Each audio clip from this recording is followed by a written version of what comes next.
Kembali lagi di podcast Mulai Dulu Aja. Ya,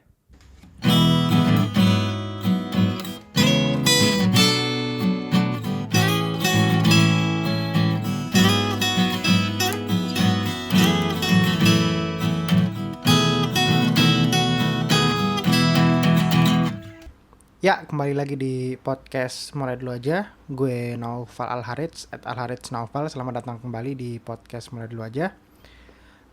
Episode ke-29.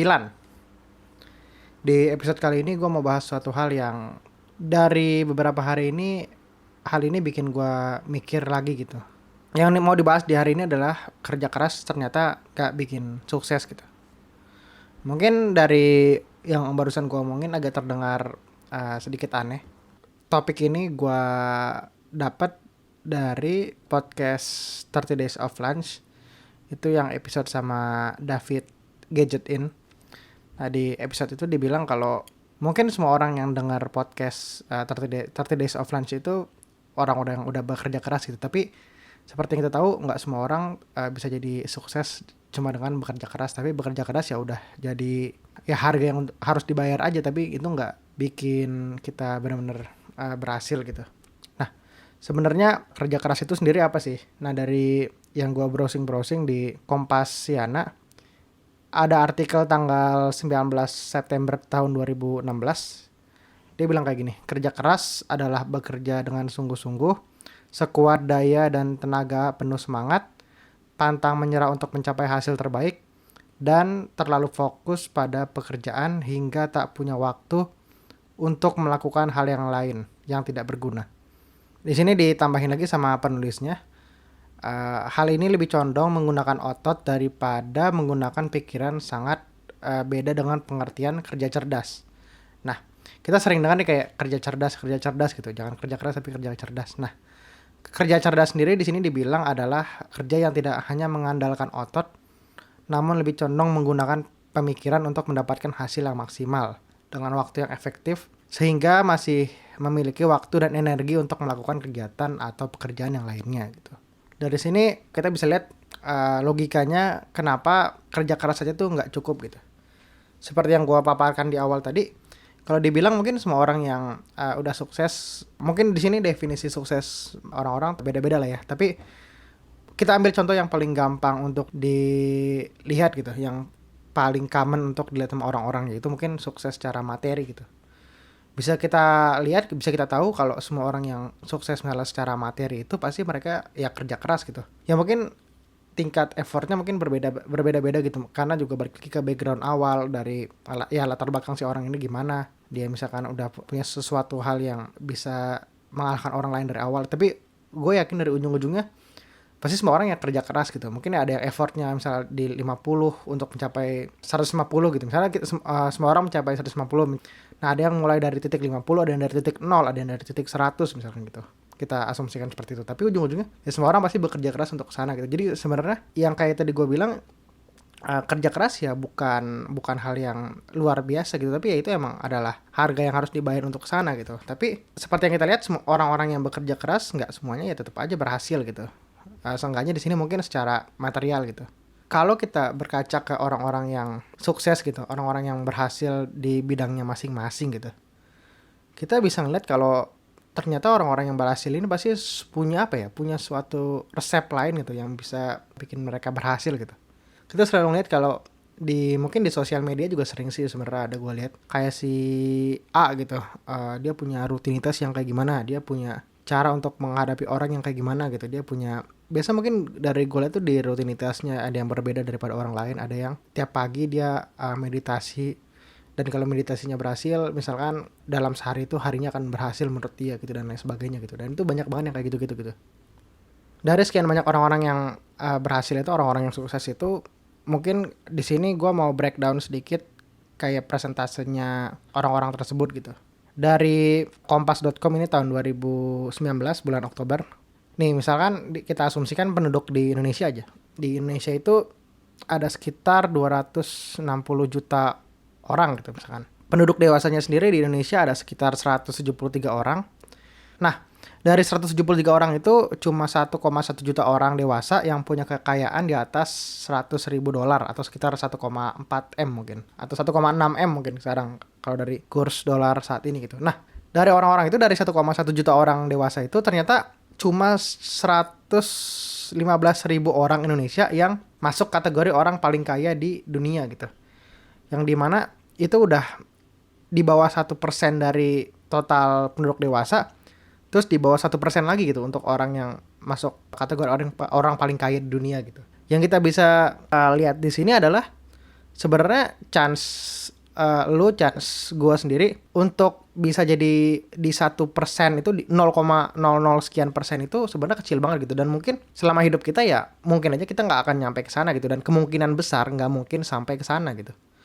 Yang dimana menurut gue sangat masuk akal karena apa ya, bisa dibilang ya persentasenya sangat kecil banget gitu. Tapi di sini sebenarnya ini gue baca dia bilang memang untuk masuk ke 0, sekian persen itu, atau jangankan mungkin di persentase segitu gitu, mungkin di persentase 10% orang paling sukses di Indonesia gitu misalkan, itu mungkin akan sangat susah gitu. Tapi yang kita lakukan adalah kita cuma bisa memperbesar kemungkinan kita, persentase kita dengan melakukan berbagai hack untuk lebih dekat ke sana gitu. Hack mungkin di sini hal-hal yang bisa lu lakukan untuk memperbesar persentase lu untuk ke arah sana gitu.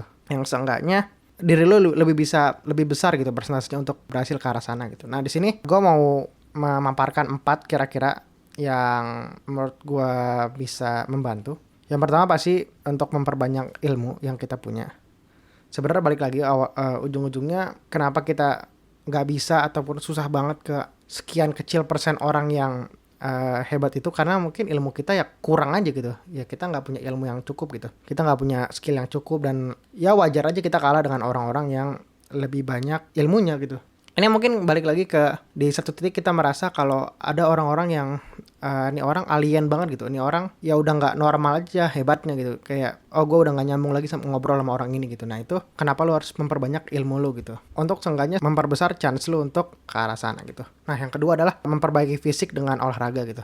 Ini sebenarnya yang salah satu jadi dilema terbesar dari diri gue sendiri pun, yaitu adalah memperbaiki fisik dengan olahraga. Karena balik lagi dari yang gue tahu, kalau dari olahraga itu ya lu bisa walaupun memperbaiki fisik lu, dan juga mental lu juga akan lebih baik gitu. Kayak dari pikiran-pikiran akan lebih positif, dan juga energi lu, terutama energi yang lu bisa gunakan lebih banyak gitu dari diri lu sendiri, seenggaknya untuk perharinya gitu.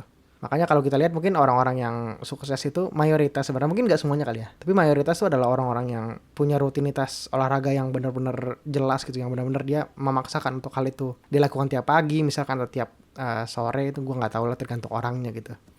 Yang berikutnya adalah ini mirip kayak yang pertama, yaitu adalah baca lebih banyak buku gitu.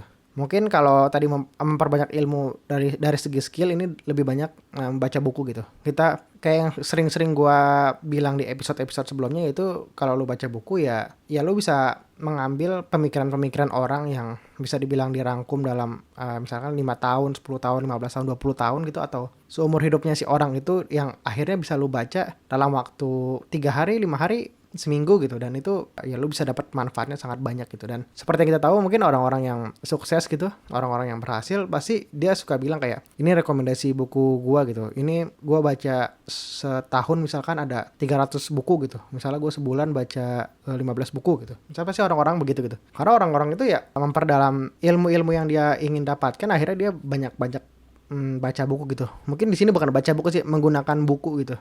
Kayak gitu sih, itu makanya orang-orang yang sukses, orang-orang yang berhasil pasti suka nggak suka, mau nggak mau pasti dia banyak baca buku gitu. Nah yang terakhir ini menurut gue yang paling penting sih, yaitu adalah networking dengan orang-orang yang lebih sukses gitu.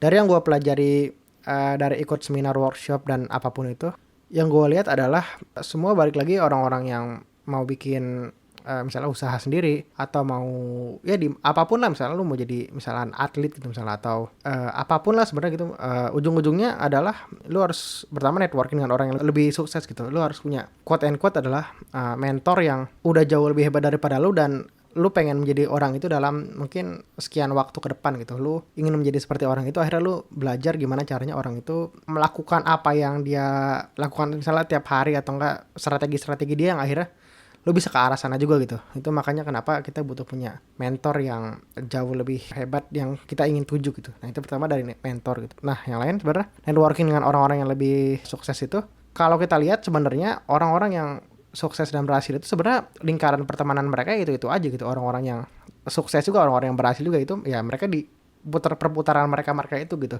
Karena mereka ya udah hebat sendiri gitu. Nah kalau misalkan kita networking, kita berkenalan dengan orang-orang yang bisa kita bilang sukses ataupun berhasil, ujung-ujungnya ya suatu saat kita akan bisa saling bekerja sama, berkolaborasi gitu. Kita akan saling mendapatkan manfaat dari satu sama lain gitu. Seenggaknya mungkin di sini yang bisa terlihat lebih berasa adalah kalau lu yang networking dengan orang-orang yang lebih hebat daripada lu gitu. Nah akhirnya ya lu akan bisa belajar banyak dari dia gitu, dan lu bakal mungkin mendapatkan bantuan dari dia juga gitu. Kalau gua rasa itu sangat mungkin terjadi gitu. Kayak yang ini mungkin juga salah satu yang gue rasakan sendiri sih, karena gue kayak sempat kenalan sama siapa gitu yang gue rasa nih orang, wah keren banget nih orang nih, tiba-tiba di titik-titik yang gue sedang kebingungan banget gitu apa yang harus dilakukan dan lain sebagainya, tiba-tiba si orang ini entah dari mana ya dia ngontak aja gitu. Kayak gue juga sendiri bingung kenapa itu bisa terjadi gitu, tapi ternyata dia ngontak aja dan dia nanya-nanya gimana keadaannya gitu, apa yang di masa-masa pandemi ini kira-kira ada yang bisa gue bantu nggak gitu misalkan. Dia sampai ngontak kayak gitu, dan gue rasa itu sangat positif banget sih, karena itu ya balik lagi tadi awal-awalnya gue sempat kenalan gitu, mungkin berhubungan baik kurang lebih seperti itu gitu, dan gue rasa itu sangat positif banget sih. Dan dari manapun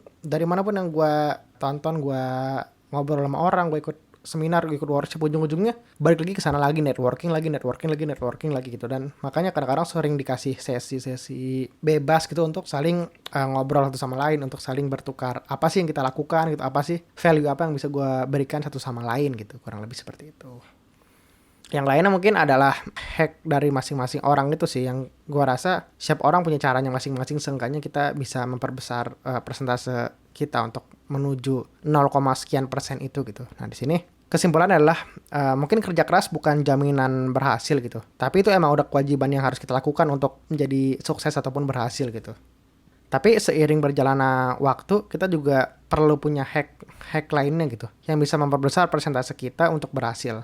Karena daripada gagal tanpa berusaha gitu, kenapa kita nggak mulai dulu aja gitu dan berhenti sampai titik akhir di perjalanan kita gitu. Mungkin di saat kita mati gitu mungkin.